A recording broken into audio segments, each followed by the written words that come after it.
নমস্কার, সিম্পল রেসিপিজে সবাই স্বাগত। আজ বানাবো ইন্ডিপেন্ডেন্স ডে স্পেশাল তিরঙ্গা সুজি বরফি। তো চলুন শুরু করি।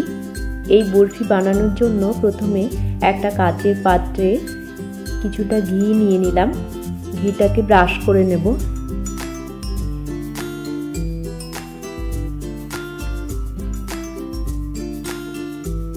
ব্রাশ করে নিয়েছি। এবারে গ্যাসে একটা ফ্রাই প্যানে 2 টেবিল স্পুন ঘি দিয়ে দিলাম। ঘিটাকে গরম করে নেব।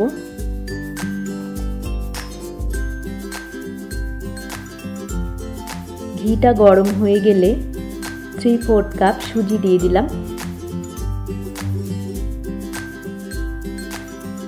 ভেজে নেব।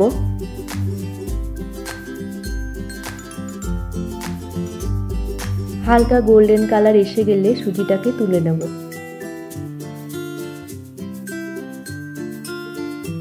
একটা প্লেটে তুলে নিয়েছি।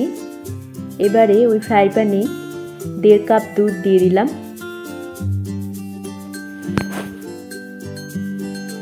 দুধটাকে ফুটিয়ে নেব।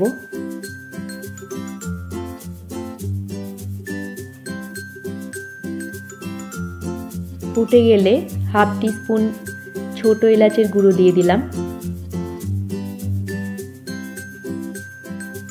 ভেজে রাখা সুজিটাকে দিয়ে দিলাম। সুজি আর দুধটাকে ভালো করে মিশিয়ে নেব।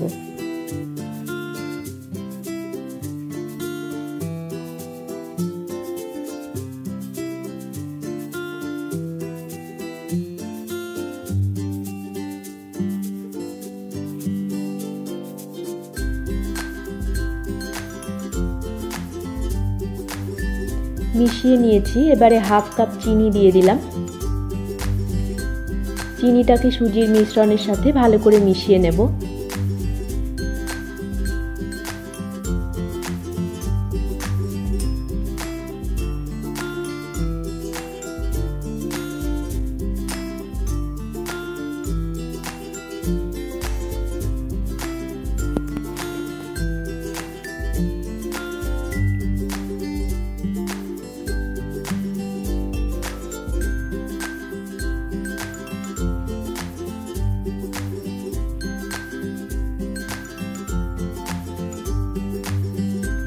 চিনিটাকে ভালো করে মিশিয়ে নেওয়ার পর 2 টেবিল স্পুন ঘি দিয়ে দিলাম। আরও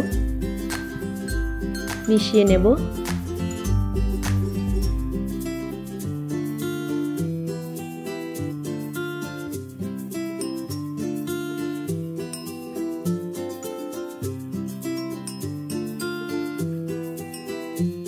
মেশানো হয়ে গেলে গ্যাসটা অফ করে দেব।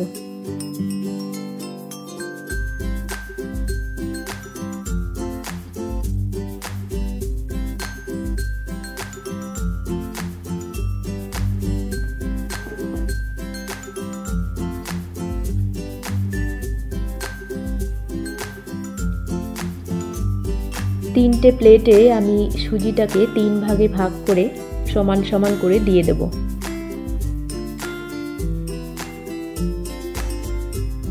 একটা প্লেটে 1 টিস্পুন অরেঞ্জ ফুড কালার দিয়ে দিলাম। স্প্যাটুলা দিয়ে চেপে চেপে ভালো করে মেখে নেব। মেখে নিয়েছি।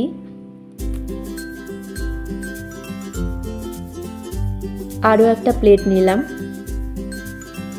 1 টিস্পুন গ্রিন ফুড কালার দিয়ে দিলাম। ভালো করে মেখে নেব।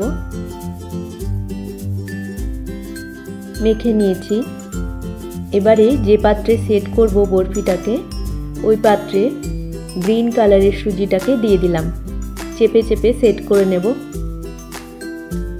সেট করা হয়ে গেলে যে হোয়াইট পোর্শনটা ছিল ওটা দিয়ে দেব।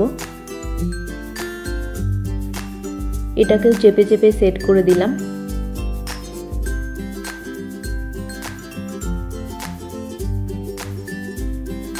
শেষে দেব অরেঞ্জ কালারের সুজিটাকে।